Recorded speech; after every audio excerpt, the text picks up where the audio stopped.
Hey guys, rajathon here, Ramsey. I know I've taken a bit of a break. Jumping back in with a review of a book that I've heard so much about and finally got around to reading after doing a top 100 sci-fi books of all time series with Kevin from Seagulls Gather. You guys will see that interview, actually not see it, but hear it. It's raining right now. You might have saw some lightning. I'm sitting in the truck outside in the parking lot, finishing my lunch. But this is Snowcrash, 1992 by Neil Stephenson. But we did this this YouTube video. He has already posted on YouTube. I will link that. And then I'm going to take that same interview, kind of put, hey, this is, the Epic Summaries podcast and have that for you. And so it's over an hour. I figured it'd be a lot easier to listen to as a podcast from my channel specifically, since I have been absent for so long. Kind of dealing with life stuff. Had some deaths in the family, things like that. So jumping into the review, though, because that's what you're here for. Neil Stephenson wrote this cyberpunk novel back in 1992, and so many of the things that he proposed and went over in his story really were amazing to think of in the way that he really predicted some internet culture, internet subculture. You look at books like Ready Player One. You look at the actual name-stolen Metaverse that they're working on in Facebook right now. But this book, as important as it is for sci-fi, I wouldn't say it's one of the best books of all time. Now, Time, the Time magazine, those people, they classified it as one of the 100 best English novels in English of all time. And there are so many people that took from Snowcrash and implement it into today's internet culture. So you'll see so many of these ideas. Sorry, I took some notes. You'll see so many of these ideas, and so it felt very familiar when I was reading it. And you'll see so many of these ideas because this was what they were imagining internet would look like. And so people took from this and then imagined forward with some of these ideas, which are really good ideas. You've got this battle going on where Hero, our main character, but one of the two main characters of the story, our starting main character, Hero, starts out in right about now, I believe. So he was looking forward at 1992 to about now and what the world would look like, or what he projected a cyberpunk world would look like if things had changed.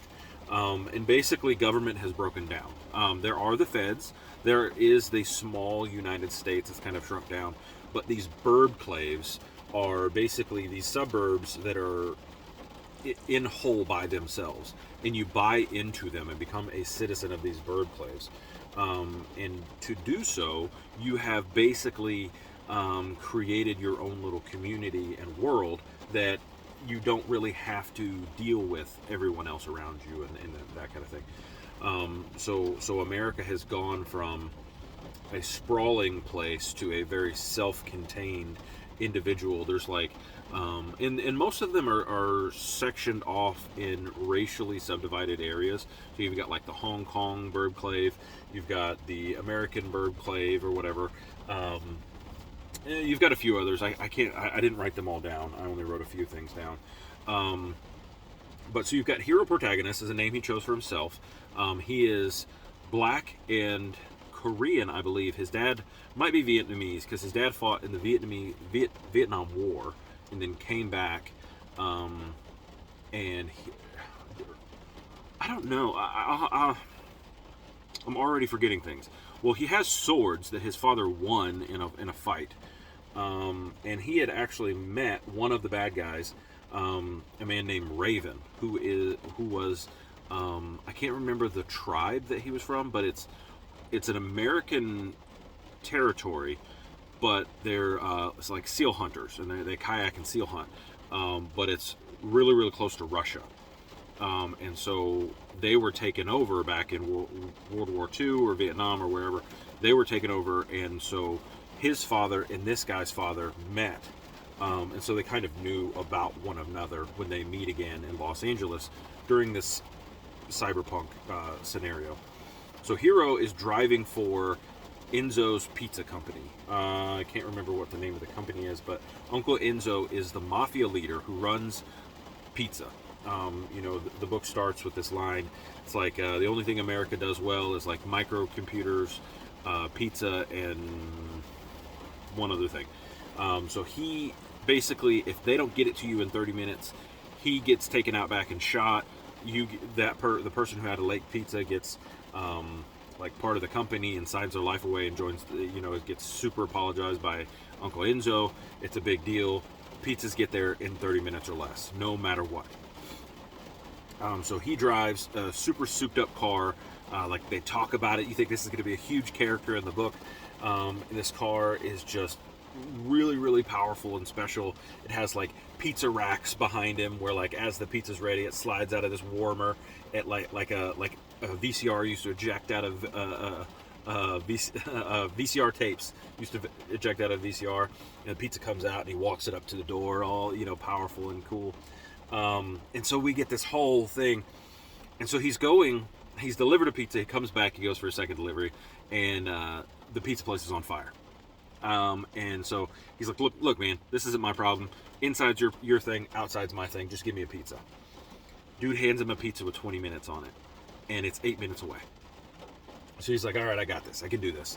But he's never delivered a pizza in less than 21 minutes. So he's going, he's freaking out. And this is going to have some spoilers in it, guys. So if you've never read Snowcrash, thank you for being here for so far. But I'm going to keep spoiling this thing.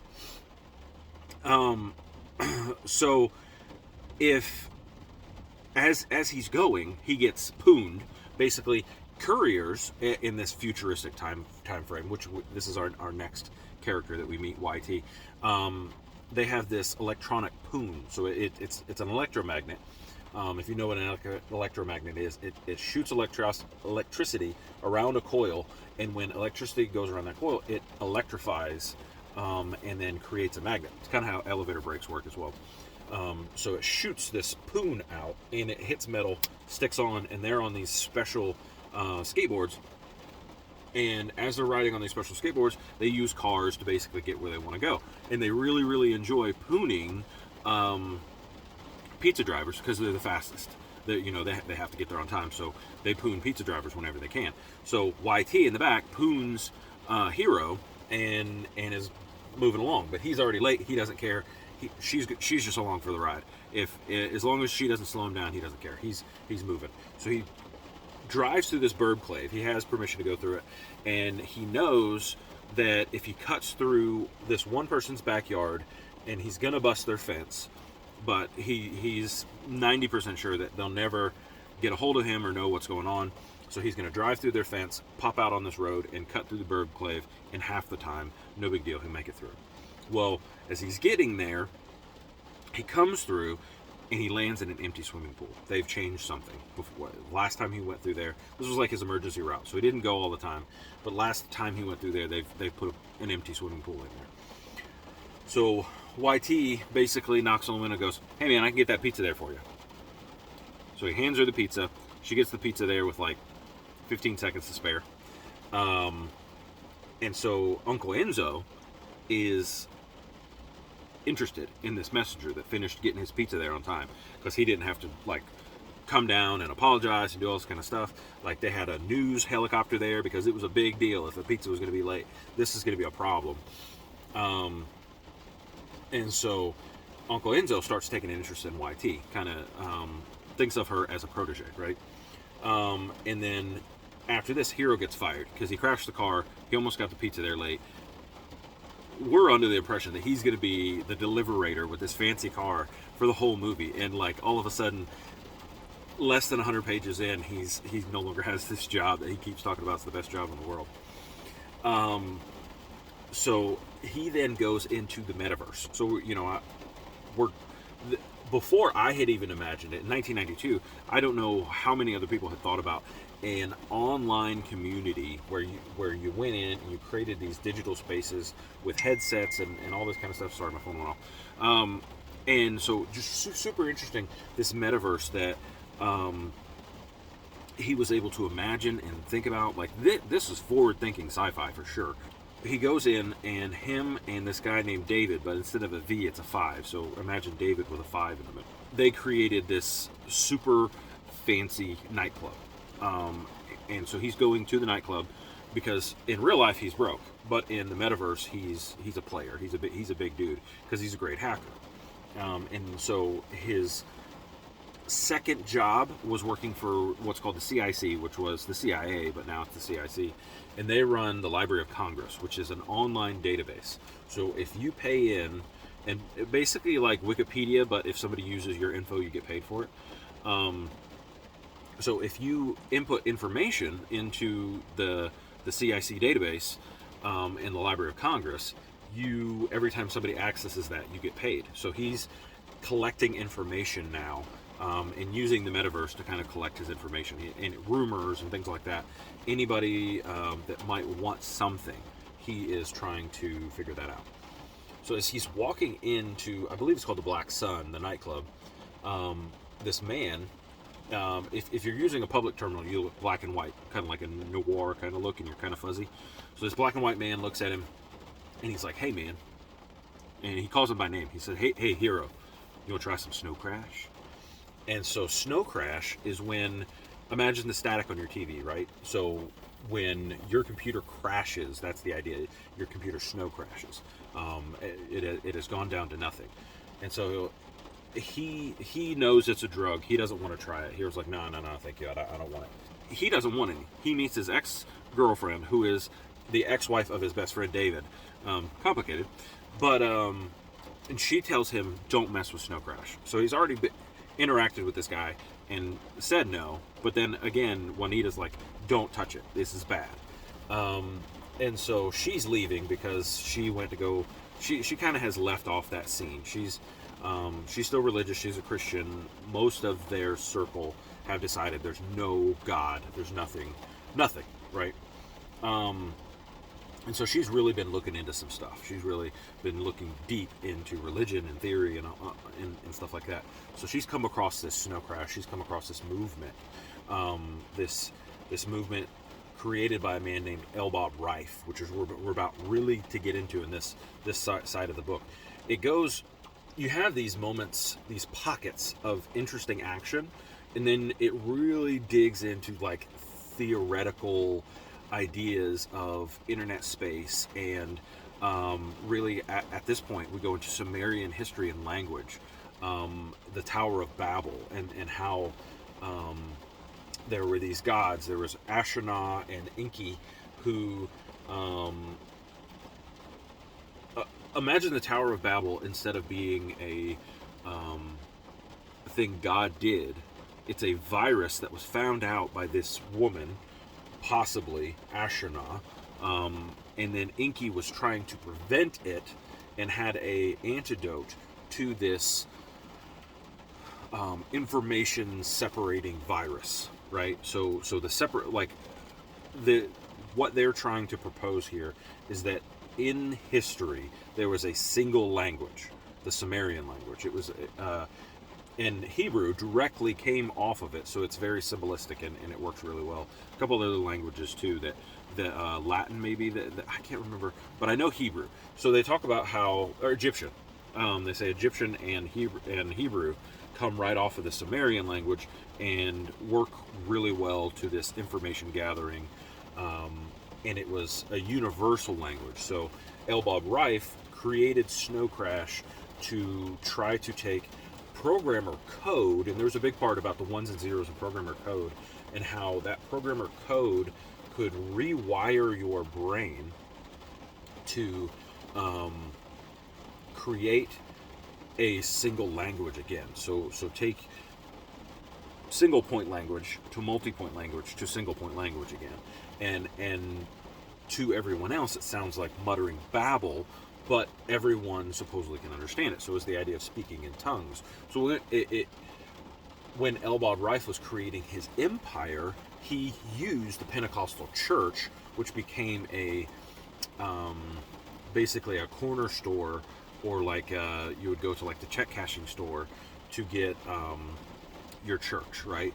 And so he weaponized the Pentecostal church in this Reverend Wayne's Pearly Gates church movement to then use as his personal vehicle to implement Snowcrash, which that is the virus to computer programmers and hackers like Hero. That's why they were trying to give it to him. They give it to his friend David, the one, and he goes into this thing, and then they would extract their blood and implement it and give it to normal people. So when normal people got infected programmer blood, the virus then passed on to them and brought them back to single point language. And so L. Bob Rife's idea was to get all of the programmers in the world into the metaverse and then infect them with Snowcrash and use Raven, who is this, I think Malamute is the name of his tribe, like giant man with glass knives that's just like this unbeatable force, at least in the real world. Hero fights him in the metaverse, and it's a bit more even because Hero's the best sword fighter in the metaverse. And then YT goes through a whole story where she gets out in the raft, which is L. Bob Rife's vehicle with infected people, and he's going to take all those people. It's like this giant raft in the Pacific Ocean with multiple, like thousands and thousands of boats tied together, where they've got all these infected people together, and they're about to unleash them on Los Angeles and start infecting the world with this virus.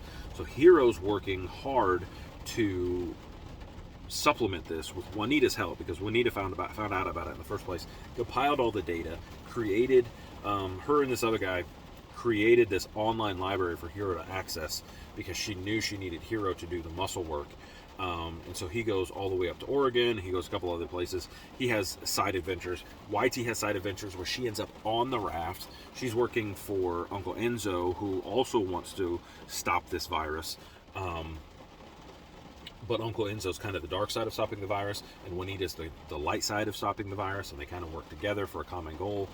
And through the whole process, Uncle Enzo kind of adopts YT as like a protege, little niece kind of character. It's actually kind of touching the way that Uncle Enzo kind of adopts YT. YT's this fun young girl. She's a 15 or 16 blonde California girl who is a message courier, tough, doesn't take crap off anybody. YT stands for yours truly. She's a lot of fun. She ends up with Raven for a little while. Uncomfortable sexual relationship there that I could have done without, but I understand it was pertinent to the story. When you dug down into it, I think you could have told it differently. I didn't really enjoy an underage girl having sex with a grown man, but other than, like, I think I gave the book 3 stars, but it was one of those things where I gave it 3 stars on story. He goes through long lulls, which I found interesting, but because it went into the history of Sumerian people, Sumerian language, kind of what you could process.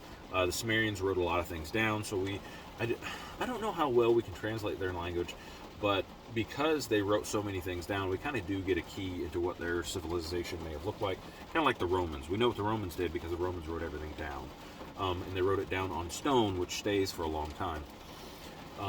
But when you think about it, we write everything on paper, and now we're writing everything digitally. So if something ever happened to our culture, they might look back at some of the things we've done and think odd, weird things about us, So I gave the book 3 stars on story, but thought, things that it brought to mind and forward-thinking sci-fi, it's like a 10. Like, it blows the star rating out of the water for the inventiveness of this story. Now, I don't think I'm going to read it again. That's why I gave it 3 stars. It's not like a Hyperion, where I'm just blown away by the story, by the ideas, all that. But the ideas, top shelf. Story, middle of the road. I enjoyed it, but I'm not like ready to go on reading it again. I can't read it back to back, that's for sure. Maybe 10 years down the road I'll read it again just to see if my thoughts changed on it. But I'm glad I read it. Like, For importance to the sci-fi genre, this is definitely on there for sure. It for its time and for what it's done for internet culture, this book is definitely important sci-fi for sure. So if you guys do me a favor, go follow the podcast. I'm going to start reposting on the podcast. I'm going to do a video here a week and a video and a podcast episode a week. Finish the summaries of the Wheel of Time, then break into some sci-fi. I'm going to post the interview that I did with Seagulls Gather. He's an interesting channel. I have him linked below. I have the podcast linked below. If you don't mind following the podcast there, you can give it a 5-star review. If you like the 2 episodes I currently have out, I will start adding more to them. Life has calmed down again. So live stream coming for presidential live stream number 7. Andrew Jackson, very unlovable man, that Andrew Jackson fella, especially for a Floridian like me. All right, and then I think that's all the stuff. Like, subscribe, do all that stuff. Phone's going off again. Need to get done with lunch now. Need to get done and get back to work because it's a Friday and it's raining and elevators break down in the rain. So talk to you later. Bye.